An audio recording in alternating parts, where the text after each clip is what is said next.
네, 광노현 교육감에 대한 이야기를 좀 새로운 소식, 이런 소식 솔직히 바랬는데, 그죠? 이 소식을 좀 전해드렸고요.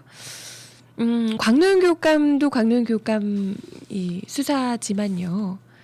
우리가 어제도 그랬고 안철수 교수와 이 박원순 변호사의 아름다운 단일화 때문에 지금 여권에서 굉장히 불쾌한 기색이 역력합니다. 바짝 긴장한 모양새요. 지금 새롭게 여론조사를 실시를 했는데요.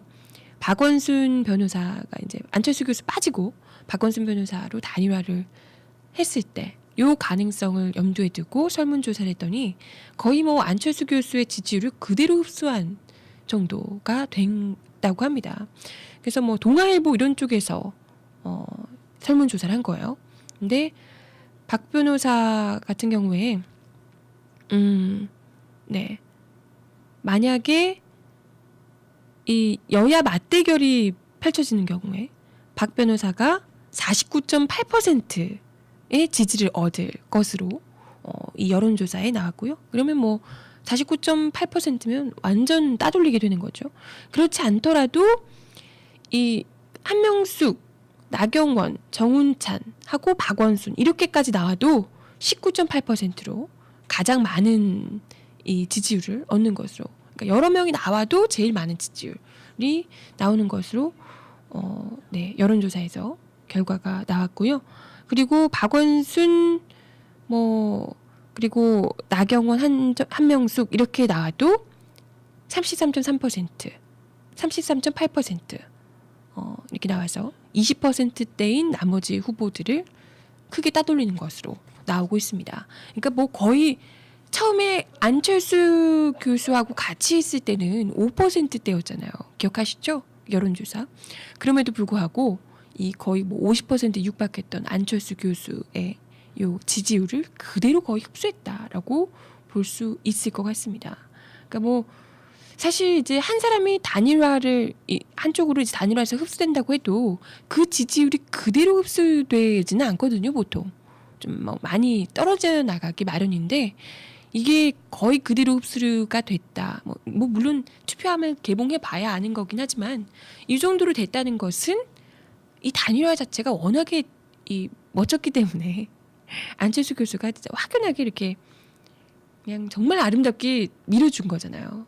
이분을 믿기 때문에 박원순 변호사를 믿고 이분이 어떤 분인 걸 알기 때문에 이 사람에게 넘기겠다라고 한 거라서 그렇기 때문에 이제 이 거의 안철수 교수의 지지율이 박원순 변호사 쪽으로 거의 완전히 감게 된 게 아닌가라는 생각이 듭니다.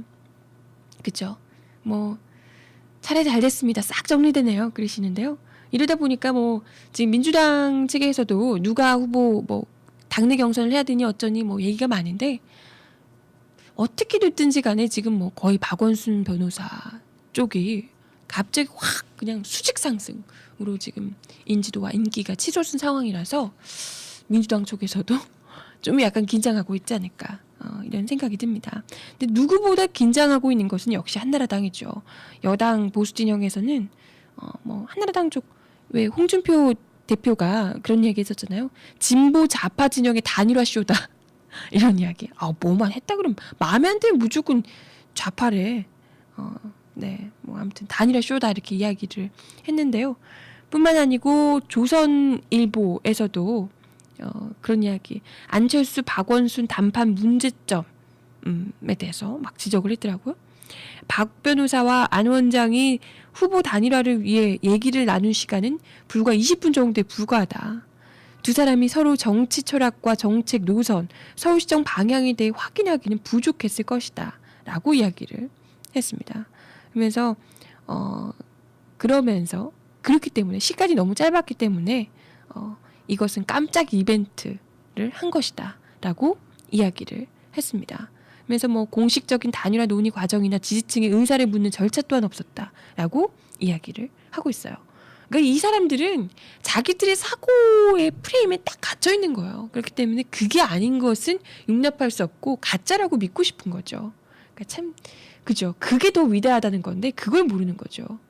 진짜 가짜 나서 아주 그냥 사실 그쵸. 이 보통 이 정치 그냥 뼛속까지 정치인들 이런 거에만 찌들어 있는 사람들은 아니 여론조사 55% 그리고 5%이 사람이 어떻게 이거 제대로 된 여론조사도 안 하고 50% 5% 이렇게 돼 있는 상황에서 여론 그 조사에 상관없이 이렇게 양보를 할 수 있냐? 이건 말도 안 된다. 정책적 이런 거 생각도 안 하고 어떻게 안 할 수 있냐? 아니 두 사람이 생전 처음 본 사람도 아니고요. 두 분이 오래전부터 잘 알고 있는 분입니다. 이분이 그런 거 있잖아요. 지기지우라고 하잖아요. 마음이 통하는 사람이라고요. 오래전부터 이분이 어떤 사람이고 이 사람이 정책을 서울시정을 꾸린다면 어떤 식으로 이끌어갈지 충분히 알고 있는 거죠. 마음으로 알고 있는 사람이고 이 사람이 어떤 사람인지 충분히 알기 때문에 믿기 때문에 그렇기 때문에 단 20분 만에 대화로도 그게 가능했던 겁니다. 이 사람들은 이 서로 밀고 당기기 밀당하고 내가 몇 퍼센트를 주니 너는 어떻게 하겠니 이런 얘기를 하고 이래야지만 단일화가 계산을 쫙쫙쫙 해야지만 단일화가 된다라고 생각하기 때문에 이거 이해가 안 가는 거죠. 시간이 20분밖에 안 되는데 단일화를 쇼야 쇼 라고 이야기를 하는 거죠. 아 정말 먼 눈에는 뭐만 보인다더니 그죠? 네, 두 분에게는 20분도 정말 충분한 시간이 아니었나 생각이 들어요. 그죠? 네, 이게 뭐 다른 건 말 필요 없고요. 지들이 뭐 조중동이며 뭐 한나라당 홍준표 대표며 아무리 뭐 단일화 쇼니 거짓말이니 이렇게 이야기를 한다 하더라도 이건 사람 마음은 속일 수가 없습니다. 이걸 보는 사람들이 우리가 솔직히 그렇잖아요. 이명박 대통령 내외가 나와서 어머니 얘기하면서 눈물 찍고 이렇게 했을 때 사람들이 감동을 받나요? 절대 감동받지 않습니다.